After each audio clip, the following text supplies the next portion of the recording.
ষড়যন্ত্রের অবসান, সত্যের জয়। কোর্টের গুমোট পরিবেশে তখন টান টান উত্তেজনা। অভিজ্ঞান দত্ত অত্যন্ত ধূর্ততার সাথে নিজের সই বদলে খেলে ঋতুজার আনা প্রমাণকে জাল প্রমাণ করে দিয়েছেন। জজ সাহেব যখন ঋতুজাকে ভর্ৎসনা করছেন, তখনই ঋতুজা তার তাসের শেষ দানটি চাললেন। সিকিউরিটি গার্ডের প্রবেশ ও অভিজ্ঞান দত্তের আতঙ্ক। ঋতুজা শান্ত গলায় বললেন, মহামান্য আদালত, আমার পরবর্তী সাক্ষী এই কেসের মোড় ঘুরিয়ে দেবে। আমি আমাদের কলেজের সিকিউরিটি গার্ড রামনিবাসকে কাঠগড়ায় ডাকার অনুমতি চাইছি। নামটা শুনেই অভিজ্ঞান দত্তের কপালে ঘাম জমতে শুরু করল। তিনি মনে মনে ভাবলেন, এই লোকটা এখানে কেন? একে তো আমি মোটা টাকা দিয়ে মুখ বন্ধ রাখতে বলেছিলাম। এ যদি সব সত্যি বলে দেয় তবে আমার সাজা কেউ আটকাতে পারবে না। রামনিবাস কাঠগড়ায় দাঁড়িয়ে কাঁপতে কাঁপতে বলতে শুরু করল, হুজুর, আমি গরিব মানুষ, টাকার লোভে পড়ে অনেক বড় অন্যায় করেছি।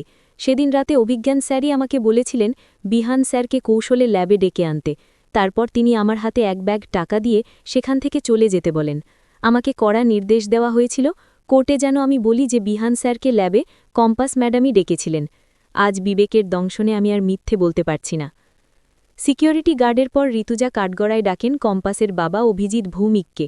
অভিজিৎবাবু দুর্বল শরীরে গাড়িয়ে পরিষ্কার ভাষায় বলেন কিভাবে অভিজ্ঞান দত্ত আর অখিলেশ চৌধুরী মিলে তাদের জীবন অস্থির করে তুলেছেন।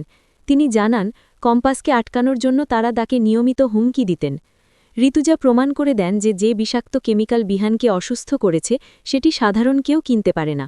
অভিজ্ঞান দত্ত ল্যাবের সিসিটিভি ফুটেজ মুছে ফেললেও পাশের একটি দোকানের সিসিটিভিতে দেখা যায় অভিজ্ঞান দত্তের লোক সেই কেমিক্যাল নিয়ে কলেজে ঢুকছে। কোর্টে চরম নাটকীয়তা। অভিজ্ঞান দত্ত তবুও শেষ চেষ্টা করে চিৎকার করে উঠলেন, সব মিথ্যে, এরা সবাই মিলে আমাকে ফাঁসানোর নাটক করছে।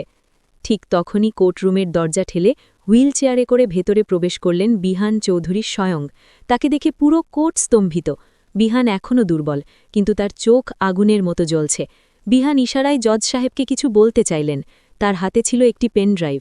বিহান ক্ষীণ কণ্ঠে বললেন, মহামান্য আদালত, ল্যাবে ঢোকার আগে আমার ফোনের রেকর্ডার অন ছিল। সেখানে পরিষ্কার শোনা যাচ্ছে অভিজ্ঞান দত্ত কার সাথে ফোনে কথা বলছেন এবং কিভাবে কম্পাসকে ফাঁসানোর ছক কষছেন। চূড়ান্ত রায়।